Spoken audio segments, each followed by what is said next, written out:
the leftoids in comics are going crazy over Trump. And this one just made me roll my eyes so much. This is Larry Hama. He's written GI Joe forever.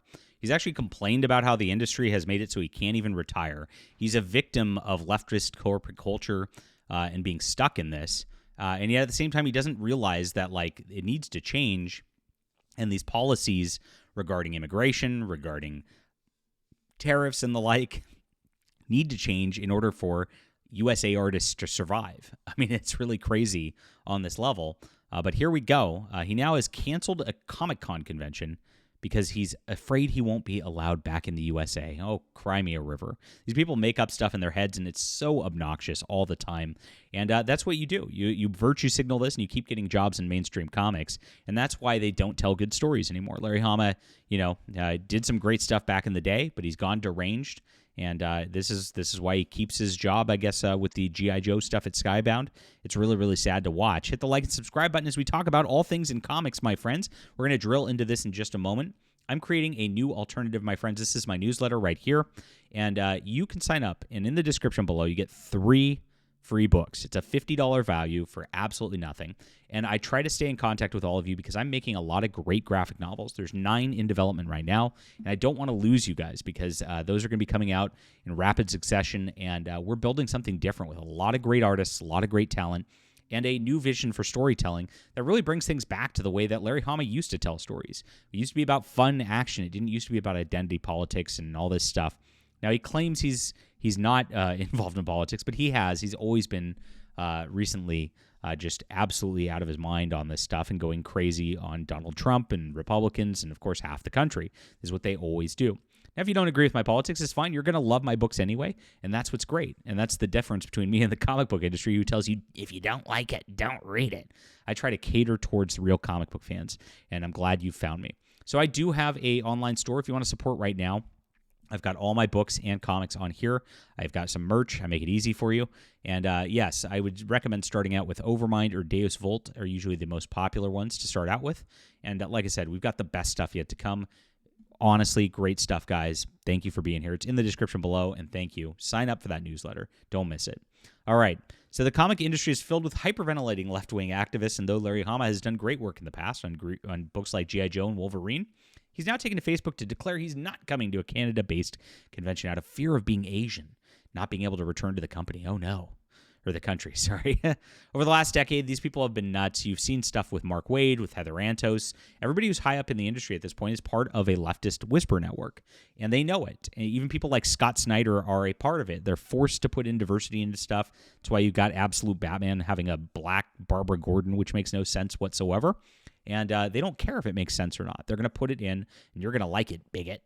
And they won't answer questions about it. They actually get agitated about it. They know where it's at, and they know that they have to play this game in order to keep what's going on. Some of these people actually talk to me behind the scenes, and they say, hey, it's just an act I got to do for the industry, but don't tell anybody I'm talking to you. It's really sad, really sad. But that's where they're at. That's what the comic industry is at this point. It's just a bully whisper network of politics. Now, it hasn't paid off for Larry Hama. This was him last year. He talked about this here. He said, I'm 75, and I'm still working because I can't afford to retire. This is what the comic industry does to these people, and yet they protect its politics even while failing like this. You can't afford to retire at 75. That's awful. I don't receive royalties from any GI Joe material I've worked on. I don't receive royalties from Marvel foreign sales. I live on my page rate, which hasn't gone up in 30 years. Wow. That's nutty. He's getting nothing for his work. And this is exactly what the industry does. They chew people up. They spit them out. They don't treat them like humans because, these people don't have respect for humanity. They don't have respect for the arts. If you look at it, most of it is just regurgitating old plot lines and, hey, what do we do today? Let's make Mary Jane into Venom. That sounds cool. Just variants on characters because they have no creativity. And they don't, get creativity because of the way they treat their creators. It's a vicious cycle. It's a big problem in the comic industry. And this is really sad. Larry Hama deserves more respect than this from the industry that did this. But, there's comic book writers who have done great work who are homeless, who are dying impoverished. Peter David we've covered before with his medical bills he can't pay. He's done a ton of work for Marvel Comics. This is it. These corporations are soulless. They don't care. They are leftist hellholes, and this is exactly what happens in every communist leftist hellhole. They don't pay, right? That's how it works. You got to take one for the party, Larry. And so he's going to. And so he got this on April 1st. He says, I'm supposed to go to a con on the Canadian side of Niagara Falls. As an Asian, will I have a problem re-entering the USA? I've heard a few horror stories. Now, there's nothing out there where a U.S. citizen's like really being detained or anything like that. This is all leftist fear-mongering. Larry is in an echo chamber at this point, and he actually did go off saying, this is my wall, my living room, because he doesn't want people to violate his echo chamber. These people have cordoned themselves off with extremists who are just hyperventilating all the time, and they can't even ascertain reality. And that's really where it's at this point in the comic book industry. It's really silly. So he actually told somebody, because like, why are you doing this? And he says, can you cite an overt criticism of that person that I made on the page? I have, and then he means Donald Trump, tried to avoid negative posts about any politicos. Of course, being positive on certain subjects can be interpretive of being in opposition. I post my opinions on policies and actions. Again, this is not there's no policy here. There's no action here. This is only because Orange Man scare me. And he didn't say the word. And this is what the left loves to do. They do this all the time. They go, oh, those Nazi bigot, we got to kick them out of comic books, right? And, you know, normal people go, why are you calling me a Nazi bigot? Oh, you identify as a Nazi bigot, do you? Oh, telling. This is how they do things. I didn't name you. How did you know it was about you? Right? It's really quizzling weasel behavior. And this is exactly what he's doing on his wall here. It's really sad to see this guy do this. And here it goes.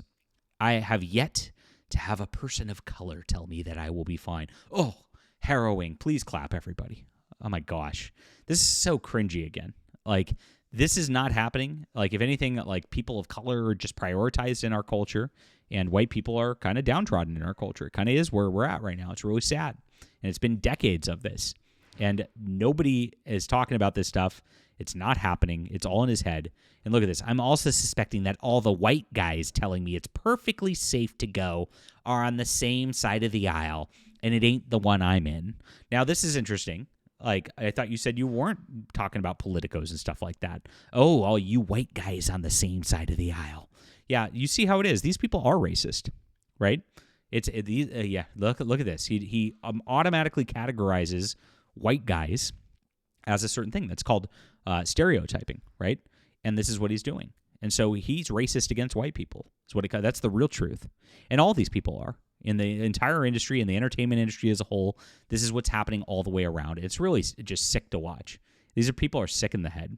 And so he then backed out of the convention. So after like posting about it, confirming with his echo chamber, and then ignoring anybody who was one of those white guys who probably are on the other side of the aisle, because you know you will throw people out over their identity, right? He now has declined the convention. I spoke with the folks at Niagara Falls Comic Con.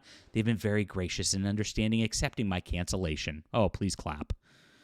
We have kept open the possibility of my attending in 2026 if the situation is different. What situation? He never said anything specific. There's no situation. He made it up in his head. He made up a question in his head. He ignored people who told him he was being an idiot, and then, of course, disregarded them.